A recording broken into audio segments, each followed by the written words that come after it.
رب اشرح لي صدري ويسر لي أمري واحلل عقدة من لساني يفقهوا قولي.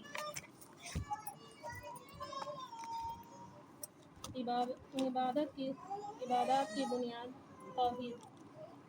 ارشاد ربانی ہے وما خلقت الجن والانس الا لیعبدون، اور میں نے جنوں اور انسانوں کو صرف اس لیے پیدا کیا کہ وہ میری بندگی کریں. پھر فرمایا وَلَقَدْ بَعَثْنَا فِي كُلِّ أُمَّةٍ رَسُولًا أَنِ اعْبُدُوا اللَّهَ وَاجْتَنِبُوا الطَّاغُوتَ، اور ہم نے ہر امت میں رسول بھیجا کہ صرف اللہ کی بندگی کرو اور طاغوت کی بندگی سے بچو.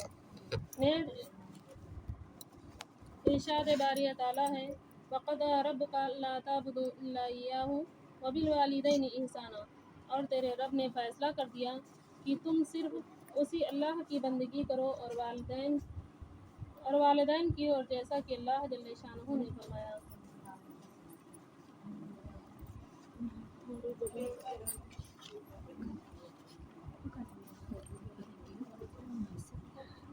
وَاعْبُدُوا اللَّهَ وَلَا تُشْرِكُوا بِهِ شَيْئًا، اور تم سب اللہ کی بندگی کرو اور اس کے ساتھ کسی کو شریک نہ ٹھہراؤ.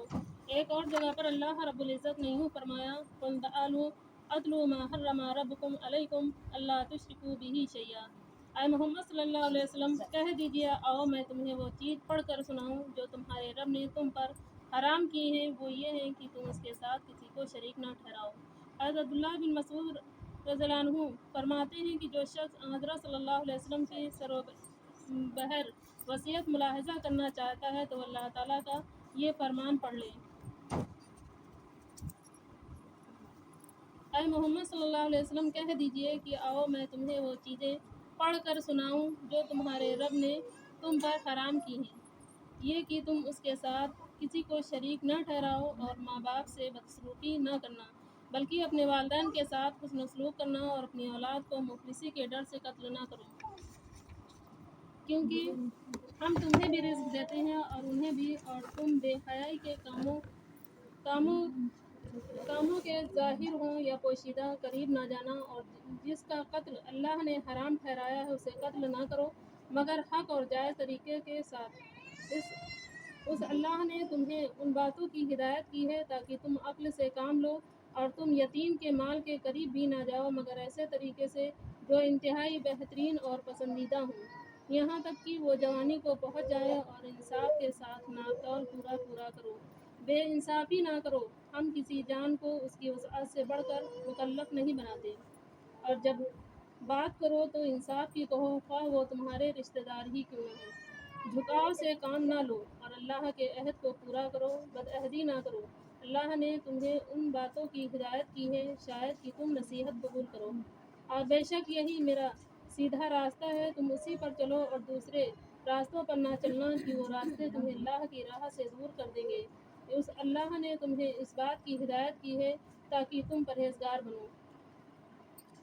معاذ بن جبل رضی اللہ عنہ کا بیان ہے کہ ایک دفعہ میں حضرت صلی اللہ علیہ وسلم کے پیچھے گدھے پر سوار تھا کہ آپ صلی اللہ علیہ وسلم نے مجھ سے فرمایا اے معاذ، کیا تم جانتے ہو کہ اللہ تعالیٰ کا بندوں پر اور بندوں کا اللہ تعالیٰ پر کیا حق ہے؟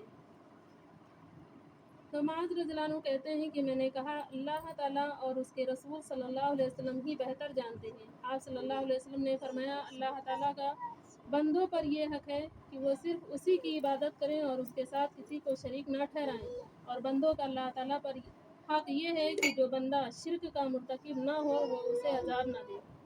معاذ رضی اللہ عنہ کہتے ہیں میں نے کہا یا رسول اللہ صلی اللہ علیہ وسلم اجازت ہو تو لوگوں کو یہ خوشخبری سنا دوں. تو آپ صلی اللہ علیہ وسلم نے فرمایا نہیں، ایسا نہ ہو کہ وہ اسی پر بھروسہ کر کے بیٹھ جائیں اور وہ عمل کرنا چھوڑ دیں. جن و انس کی تخلیق میں اللہ تعالیٰ کی حکمت کار فرما ہے. عبادت سے اصل مراد توحید ہے کیونکہ جملہ انبیاء اور ان کی امتوں کے درمیان یہی بات متنازع تھی. جو شخص توحید پر کاربند نہیں اس نے اللہ تعالیٰ کی عبادت ہی نہیں کی. اور سورہ کافرون کی آیت وَلَا أَنْتُمْ عَابِدُونَ مَا أَعْبُدُ، اور جن کی تم پرستش کرتے ہو ان کی پرستش کرنے والا نہیں ہوں کا مفہوم بھی یہی ہے. اس سے بعثت میں انبیاء کی حکمت کا بھی پتہ چلتا ہے. اللہ تعالیٰ کی طرف سے ہر امت کی طرف ان کی ہدایت کے لیے رسول بھیجے گئے ہیں. تمام انبیاء کا دین یعنی ان کی دعوت کا محور اور مرکزی نقطہ ایک ہی تھا اور وہ توحید۔ ایک بڑا مسئلہ یہ بھی معلوم ہوا کہ طاغوت کے ساتھ کفر اور اس کا انکار کیے بغیر اللہ تعالیٰ کی عبادت ممکن نہیں، اور اسی معنی میں اللہ کا یہ فرمان ہے وَمَن يَكْفُرْ بِالطَّاغُوتِ وَيُؤْمِن بِاللَّهِ فَقَدِ اسْتَمْسَكَ بِالْعُرْوَةِ الْوُثْقَىٰ لَا انفصام لها۔ جو شخص طاغوت کا انکار کرے اور اللہ تعالیٰ پر ایمان لائے، در حقیقت اس نے ایسی مضبوط رسی کو تھام لیا ہے جو ٹوٹنے والی نہیں ہے۔ طاغوت ہر اس چیز کو کہتے ہیں جس کی اللہ تعالیٰ کے سوا عبادت کی جائے۔ اس سے یہ بھی معلوم ہوا کہ سلف صالحین کے نزدیک سورہ انعام کی مذکورہ بالاتین محکم آیات کس قدر اہمیت اور عظمت کی ہیں۔